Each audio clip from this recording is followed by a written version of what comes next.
Bonjour Pierre-Yves Gomez. Bonjour. Vous êtes professeur à l'EM Lyon, ce qui vous a conduit à écrire de nombreux ouvrages sur l'entreprise, sa gouvernance et le travail qui est le thème du Printemps de l'économie 2019, série de manifestations qui se tiennent du 18 au 21 mars à Paris. Alors justement, la digitalisation de l'économie transforme le travail, c'est à la fois une crainte et un espoir. Est-ce que pour vous, ce sera une modification pour le meilleur ou pour le pire ? Alors d'abord, il faut qu'on s'entende sur ce qu'on appelle digitalisation. Parce qu'il y a deux mots. D'abord, digitalisation, c'est un mot américain pour dire numérisation en français. Mais on va rester au mot digitalisation. Il y a deux mots. Digital et digitalisation. Digital, l'industrie digitale, les technologies digitales, c'est la technologie qui transforme en numérique et qui permet de communiquer par le numérique. Digital. Digitalisation, c'est le fait de prendre cette technologie comme non seulement le moteur, mais le but même de la transformation économique. Donc il y a un lien entre digital et digitalisation, le même lien qu'entre finance et financiarisation.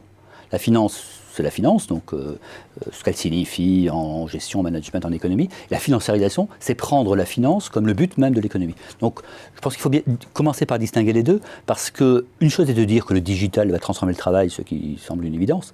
Une autre chose est de dire que la digitalisation va transformer les conditions de travail. Or ça ne dépend pas que de la technologie, mais aussi de la manière de l'user, de l'utiliser. Et donc ça dépend de choix humains. Mais en quoi est-ce que financiarisation et digitalisation peuvent être liés ? En fait, la financiarisation, donc c'est un phénomène qui a commencé dans les années 70, elle a consisté à transformer toutes les composantes de l'économie en particules de capital.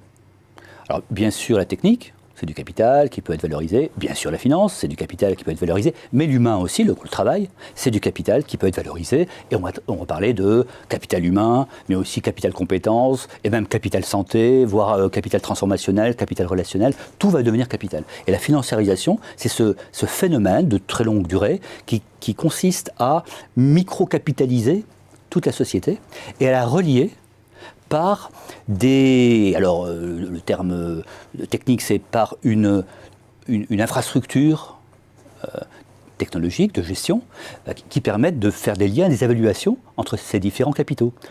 L'humain, sa performance va être évaluée par des outils de gestion, va être mis en relation avec le capital financier, avec le capital technologique, et le tout crée un système de contrôle social, de gestion et de gestion économique qui s'appelle la financiarisation. La digitalisation rajoute, en tout cas le numérique, rajoute une dimension à la financiarisation, puisqu'on continue d'évaluer le capital, et cette fois de manière encore plus fine, grâce aux outils digitaux, grâce aux outils numériques. Donc en ce sens, ça poursuit la financiarisation, mais c'est pas nouveau en soi.